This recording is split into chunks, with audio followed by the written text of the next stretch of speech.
Character ഒരു റൈറ്ററാണ്. ഇതൊരു horror investigation thriller ജോണറിലുള്ള ഒരു സിനിമയാണ്. ആദ്യമായിട്ടാണ് ഇങ്ങനത്തെ ഒരു ജോണറിലെ ഒരു സിനിമ ഞാൻ ചെയ്യുന്നത്.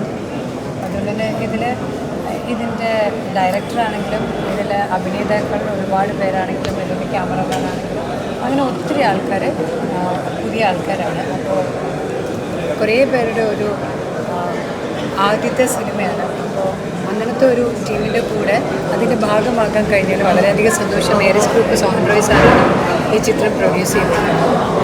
ഈ ക്യാരക്ടർ ചെയ്യാനായിട്ട് ഫേസ് ചെയ്തിട്ടുള്ള ചലഞ്ചസ്? അല്ല, അങ്ങനെ ഒരു വലിയ ചലഞ്ചസ് ഒന്നും ഫേസ് ചെയ്തിട്ടുണ്ടായിരുന്നില്ല. അരുൺ വളരെ കൃത്യമായിട്ട് തന്നെ ആ ക്യാരക്ടർ എഴുതി വെച്ചിട്ടുണ്ടായിരുന്നു. സ്ക്രിപ്റ്റിൽ വളരെ നന്നായിട്ട് തന്നെ എഴുതി വെച്ചിട്ടുണ്ടായിരുന്നു. എങ്ങനെയാണ് പ്രോജക്റ്റിലേക്ക് വന്നത്? എന്നെ സോഹൻ സാർ അവരുടെ ടീമാണ് വിളിക്കുന്നത്, എന്നെ ബിച്ചേട്ടനാണ് വിളിക്കുന്നത്. അപ്പോൾ സോഹൻ സാറിൻ്റെ കൂടെ ജലം എന്ന് പറയുന്ന സിനിമ ഞാൻ നേരത്തെ ഏരിസ് ഗ്രൂപ്പിൻ്റെ തന്നെ ഞാൻ ചെയ്തിട്ടുള്ളതാണ്. അപ്പോൾ ആ ഒരു ടീം എന്ന് പറയുന്നത് എനിക്കൊരു ഫാമിലി പോലെയാണ്. അപ്പോൾ ഈ ഒരു ചിത്രത്തിലേക്ക് വിളിക്കുമ്പോൾ ഇത് അരുൺ ആദ്യം ഷോർട്ട് ഫിലിം ചെയ്തിരുന്നതാണ്. ഇതൊരു ഷോർട്ട് ഫിലിം പിന്നെ സോഹൻ സാറ് കണ്ടിട്ട് ഇതൊരു സിനിമയാക്കി മാറ്റാം, ഒരു നീള സിനിമയാക്കി മാറ്റാം എന്ന് പറഞ്ഞിട്ട് പിന്നെ അതിനെ ഡെവലപ്പ് ചെയ്ത് കൊണ്ടുവന്ന ഒരു ത്രെഡാണ്. അപ്പോൾ ഞാൻ ദുബായിലുള്ളപ്പോഴത്തേക്ക് ഞാൻ എൻ്റെ ഷോർട്ട് ഫിലിം കണ്ടിരുന്നു. പിന്നെ കഥ ഞാൻ പൂർണ്ണമായിട്ട് കേട്ടിരുന്നു. അരുണിൻ്റേതായിട്ടുള്ള മനോഹരമായ പാട്ടുകളാണ് ചിട്ടപ്പെടുത്തി വെച്ചിരുന്നത്. അപ്പോൾ ഇങ്ങനെ കുറേ കാര്യങ്ങൾ. അപ്പോൾ സോഹൻ സാർ ഇങ്ങനെ കുറേ അധികം പുതിയ ആൾക്കാരെ ശരിക്കും ഞാൻ ലോഞ്ച് ചെയ്യാൻ പോവാണ് ഈ ഒരു സിനിമയിലൂടെ. കുറേയധികം ടാലൻറ്റഡ് ആയിട്ടുള്ള ആൾക്കാരാണ് ഇങ്ങനെ ഒരു ചിത്രത്തിലൂടെ പ്രേംഗി ഒരു ചിത്രത്തിൻ്റെ ഭാഗമാവണം എന്ന് പറഞ്ഞപ്പോൾ എനിക്ക് ആ ക്യാരക്ടർ ഭയങ്കര ഇഷ്ടമായി, ഒരു ടീം ഭയങ്കര ഇഷ്ടമായി. അങ്ങനെയാണ് ഞാൻ ഈ സിനിമയിലേക്ക് എത്തുന്നത്. സിനിമയുടെ വിജയത്തെ പറ്റിയുള്ള എക്സ്പെക്റ്റേഷൻ? തീർച്ചയായിട്ടും ജനങ്ങളിലേക്ക് എത്തണം, ജനങ്ങൾക്ക് ഇഷ്ടമാവണം, ജനങ്ങൾ കാണണം.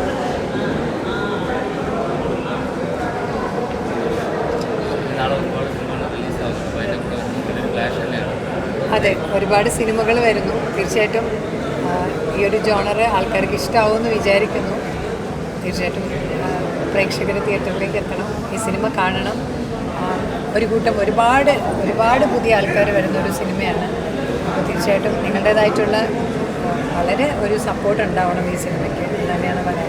ഏത് തരത്തിലുള്ള ഓഡിയൻസിനാണ് സിനിമ കൂടുതൽ അട്രാക്ട് ചെയ്യുന്നത്? ഇതൊരു ഹൊറർ ഇൻവെസ്റ്റിഗേഷൻ ത്രില്ലറാണ് ഈ ഒരു ജോണർ. അപ്പോൾ ആ ഒരു ജോണർ ഇഷ്ടപ്പെടുന്ന ഫാമിലിയോടെ കുട്ടികളോടൊപ്പം ഒക്കെ നമുക്ക് കാണാൻ പറ്റുന്ന തരത്തിലുള്ളൊരു സിനിമ തന്നെയാണിത്. ഈ ക്യാരക്ടർ സെലക്ട് ചെയ്യാനുള്ള ഒരു മൊമെന്റ് കഥ കേട്ടപ്പോഴും എനിക്ക് ആ ടീം, ഞാൻ പറഞ്ഞില്ല, എനിക്ക് ഏരിയസ് ഗ്രൂപ്പുമായിട്ട് നല്ല ബന്ധമുണ്ട്.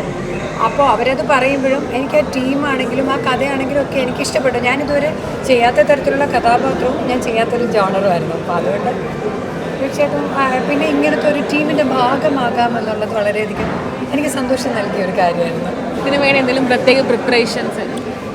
ഈ ചിത്രത്തിന് വേണ്ടിയിട്ടുള്ള അങ്ങനത്തെ ഒരു വലിയ പ്രിപ്പറേഷൻ ഇല്ല. ആ ക്യാരക്ടറിനനുസരിച്ചിട്ട് ലുക്സ് ഒന്നും നമ്മൾ ചേഞ്ച് ചെയ്തു. ആ ക്യാരക്ടറിന് ഇതുവരെയും ഇപ്പോൾ കുറേ നാളായിട്ട് എന്നെ കാണാത്ത രീതിയിലുള്ളൊരു ലുക്സ് ആയാൽ കുറച്ചുകൂടി നല്ലതായിരുന്നു എന്ന് തോന്നിയിട്ട് അത്രേ ഉള്ളൂ. അതിന് വേണ്ടിയിട്ടൊരു വലിയ പ്രിപ്പറേഷനൊന്നും ഉണ്ടായിരുന്നില്ല. റിലീസാവാൻ പോകണം, അപ്പോൾ ഈ ഒരു അവസരത്തിൽ എന്താണ് പറയാനുള്ളത്? നല്ല സന്തോഷം. കാര്യം നമ്മുടെ ഓരോ സിനിമകളും റിലീസാവുമ്പോഴും തീർച്ചയായിട്ടും സന്തോഷമാണ്.